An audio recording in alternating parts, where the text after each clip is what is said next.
Some of the greatest investors in the world are obviously household names: Ben Graham, Warren Buffett, Charlie Munger, Ray Dalio. But there's also one billionaire investor who has quietly outperformed for over 30 years while avoiding the spotlight completely.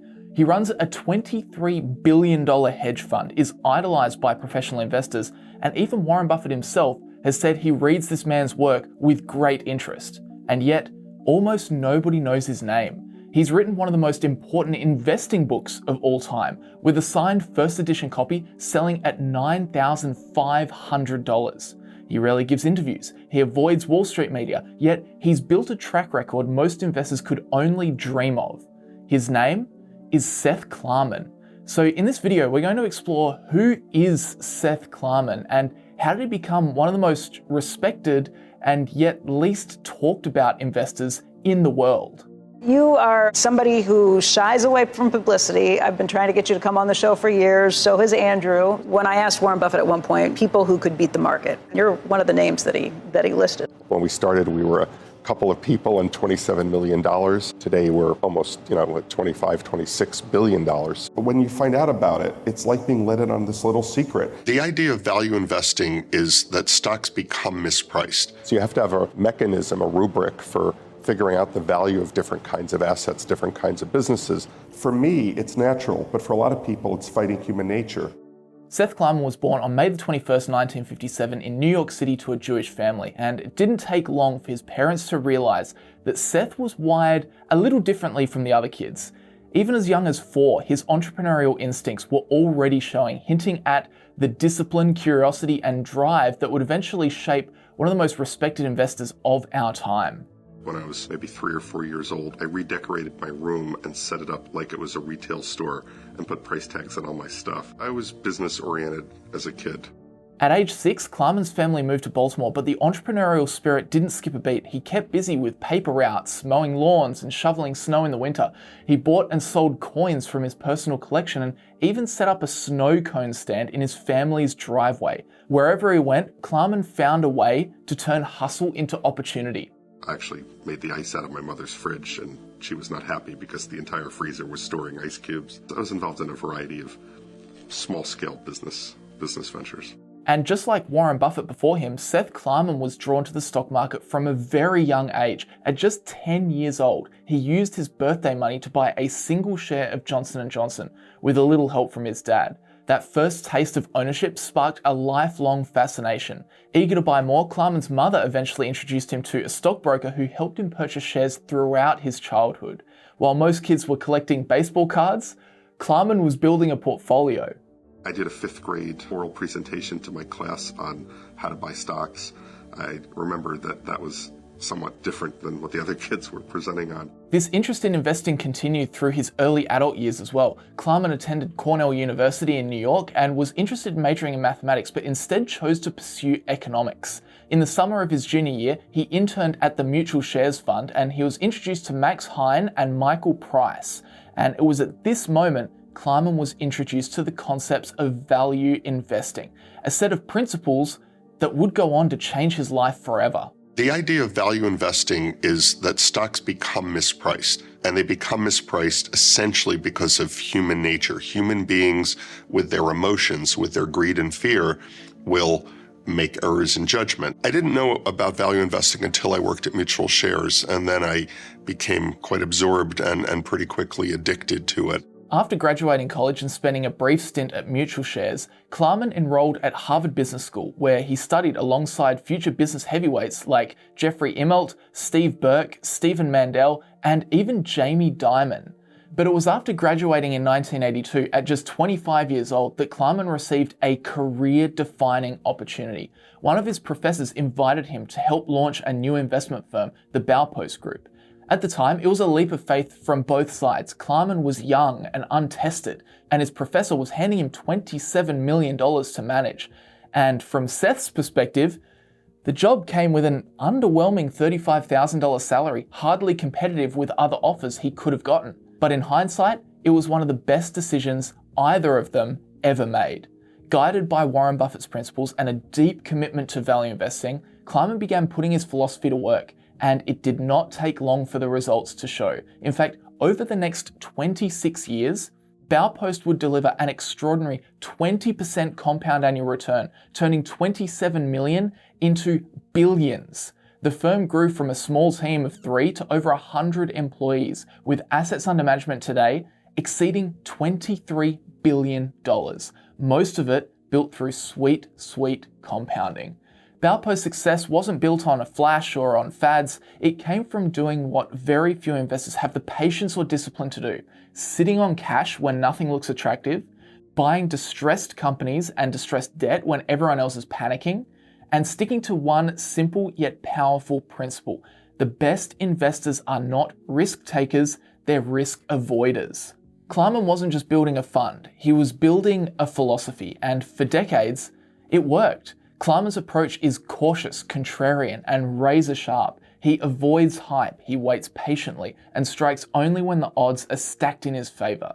Among serious value investors, he's seen as Buffett's spiritual heir, not just for his results, but for his disciplined long-term mindset. And that mindset is captured perfectly in the book that made him a legend. In 1991, Seth Klarman published a book titled Margin of Safety: Risk-Averse Value Investing Strategies for the Thoughtful Investor. And at first, he was hesitant to write it, but eventually he agreed, seeing it less as a passion project and more as a practical business decision to help promote his fund and attract potential clients. I wrote the book partly because it would be good for business. There's an old saying that it is good to have written a book, and I think that's true. What he didn't realize at the time was that he had just written one of the most revered value investing books of all time, although it did take some time to build that reputation. In fact, when the book released, it barely made a splash. The print run was small, Klarman didn't promote it, and the publisher quietly let it go out of print. But in the years that followed, something remarkable happened. Among serious investors, especially those inspired by Buffett, Margin of Safety gained a cult-like following. Copies were passed around, underlined, and studied like scripture. Without any fanfare, Klarman had created a timeless investing manual. And today, it's one of the most sought-after investing books in the world. Used copies regularly sell for over $1,500 on eBay, and signed first editions have gone for nearly $10,000. It feels very good to have written a book, and it's incredibly flattering that the book is in some demand today after it went out of print a number of years ago. So what makes this book so valuable? Well, at the heart of it is a deceptively simple idea borrowed from Benjamin Graham: the margin of safety. Klarman explains that successful investing isn't about trying to predict the future. It's about building a buffer between what you pay for a business and what it's truly worth. If you believe a stock is worth $1, you don't pay $1, you aim to pay 50, 60, 70 cents. And that difference gives you a margin for error, a cushion in case something goes wrong. Klarman puts it this way: investing is not about making the most money, it's about not losing the money you already have. Eerily similar to Buffett's first rule of investing, which is simply don't lose money. It's a strategy that both protects investors during bull runs and excites them during crises. And it's during the crises where Klarman really made a name for himself. During the dot-com bubble of the late 1990s, as tech stocks soared to astronomical valuations, Klarman avoided the mania completely. He straight up refused to participate, as he believed most tech stocks were trading on narrative, not fundamentals, and warned that valuations had become completely disconnected from reality. At the time, Klarman is said to have called the market a speculative orgy, highlighting that it reminded him of gambling at a casino. He believed that chasing returns in that kind of environment wasn't just foolish, but dangerous, a point that was proven pretty well in the years following. While other funds were crushed by the bubble's collapse, Klarman sat on the sidelines, protecting his capital and waiting for better pitches.